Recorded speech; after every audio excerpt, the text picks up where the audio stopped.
देश के उपराष्ट्रपति के बीच को लेकर और साथ ही विपक्ष को लेकर ये जो तनातनी है वो टकराव में तब्दील हो गई है और नौबत यहां तक आ गई है कि विपक्ष ने सभापति जगदीप धनखड़ को पद से हटाने के लिए प्रस्ताव लाने की तैयारी कर ली है।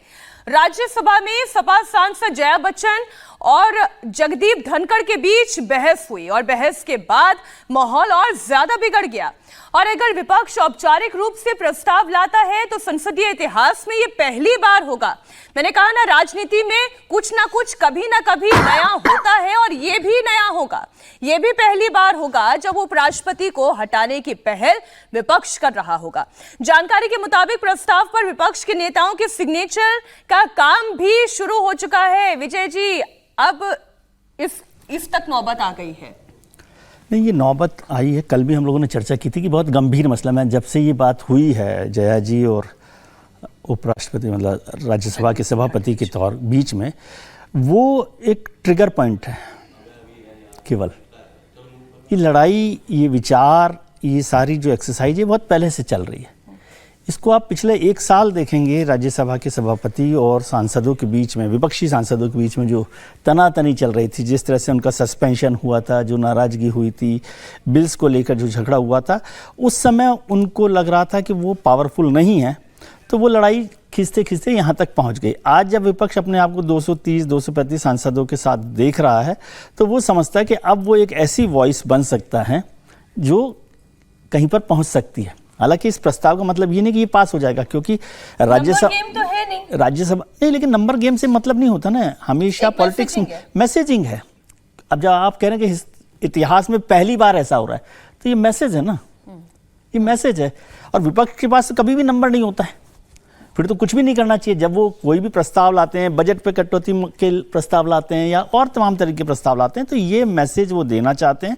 और ये मैंने कल भी इस बात का जिक्र किया था कि ये बहुत गंभीर मोड़ पर हम पहुंच गए राजनीति के, कि जब राज्यसभा के सभापति के खिलाफ इस तरह का, ऐसा नहीं है कि क्योंकि व्यवस्था ही है। यदि आप संविधान सभा को देखें, कॉन्स्टिट्यूशन असेंबली में जो है 29 दिसंबर 1948 को इस पर बड़ी चर्चा हुई।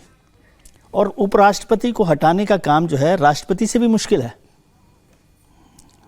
समझते हैं आप। ये आर्टिकल 67 है, जो उस समय 56 होता था जब ड्राफ्ट कॉन्स्टिट्यूशन बन रहा था। उस समय इस आर्टिकल का नाम था आर्टिकल 56। उस पर बड़ी डिबेट हुई और उसमें चर्चा हुई कि उपराष्ट्रपति की क्या तो भूमिका है, क्या ज़रूरत है, क्या नहीं है। तो एक्स ऑफिशियो के तौर पर राज्यसभा के सभापति होते हैं। और आपको याद हो कि राष्ट्रपति के खिलाफ इम्पीचमेंट लाने के लिए केवल एक हाउस से आप इम्पीचमेंट का वो मोशन रख सकते हैं, वो लोकसभा हो, राज्यसभा हो, कहीं से। लेकिन जो राज्यसभा के सभापति हैं यानी उपराष्ट्रपति हैं, उनके लिए दोनों हाउस से मेजॉरिटी से वो प्रस्ताव पास होना चाहिए। अब जैसे राज्यसभा में यहाँ पर रखा गया है, हालांकि उसमें कोई नंबर फिक्स नहीं है, लेकिन उसको मेजॉरिटी के साथ उनको पास करवाना होगा। और उसके बाद वही वहाँ पर जो मेजॉरिटी है लोकसभा में भी उसको पास करवाना होगा। तो ये जो रिमूवल ऑफ वाइस प्रेसिडेंट है, ये प्रेसिडेंट के रिमूवल से भी मुश्किल काम है। तो इस तरह की व्यवस्था वहाँ पर की गई कि जिसमें दोनों सदनों पर काम किया जाए। और राज्यसभा में मान लीजिए आज की तारीख में एनडीए के पास बहुमत नहीं है, ये मोशन आएगा अगले विंटर सेशन में, यदि वो लाते हैं तब इनके पास 10 मेंबर बीजेपी के और बढ़ जाएंगे, जो अभी उपचुनाव हो रहे हैं उसमें, तब भी वो 111 पर पहुँचते हैं एनडीए।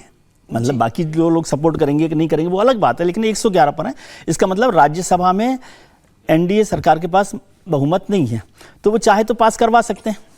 होगा कि नहीं होगा जरूरी नहीं है, क्योंकि सरकार भी तो अपनी कोशिश करेगी। उसमें बहुत सारे लोग हैं जो इंडिया ब्लॉक के साथ नहीं हैं, उनके पास 101 ही है नंबर, तो वो कैसे होगा। और लोकसभा में तो खास तौर से बहुमत है ही नहीं। ये करना, आप कह रहे हैं ये करना तो लगभग नामुमकिन, लेकिन वाइस प्रेसिडेंट के खिलाफ या चेयरमैन के खिलाफ मोशन लाना एक गंभीर राजनीतिक संकट की ओर भी हमको ले जा रहा है। ये केवल आसान बात नहीं है जिसको तनातनी थी हर्षवर्धन जी, और ये ऐसी टकराव में तब्दील हुई कि महाभियोग की तैयारी हो गई।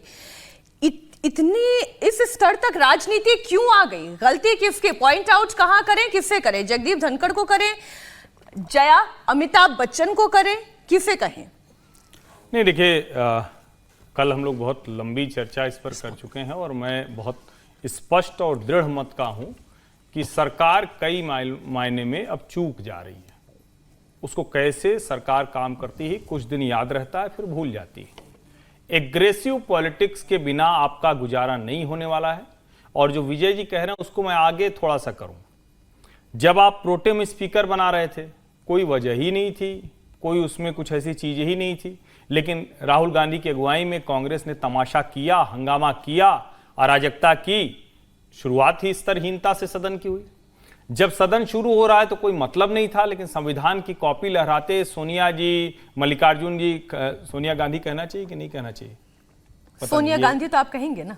नहीं, वो भी तो गांधी पता नहीं पितृसत्तात्मक हो जाए या कौन सा सत्तात्मक हो जाए, बड़ा सवाल है। खैर तो देखिए सर, लेकिन जया बच्चन तो वो कहती है ना, ये जया अमिताभ बच्चन से लड़ाई हो गई। जया बच्चन भी नाम जो है वो अमिताभ बच्चन और हरिवंश तो फिर जया बहादुरी तो लेकिन नहीं लिखा है ना उन्होंने। लेकिन मैं तो सिर्फ सवाल खड़े कर रहा हूं। दर्शक कहानी कुर्सी की देख रहे हैं तो उनको सारी कहानियां पता होनी चाहिए। कुर्सी के लिए गांधी चलेगा, कुर्सी के लिए जया अमिताभ बच्चन नहीं चलेगा। खैर, अब ये जो जहां मामला पहुंच गया है, आप अगर ध्यान से देखें तो मामला जाएगा, लेकिन वोटिंग में वोट नहीं काउंट कराएंगे।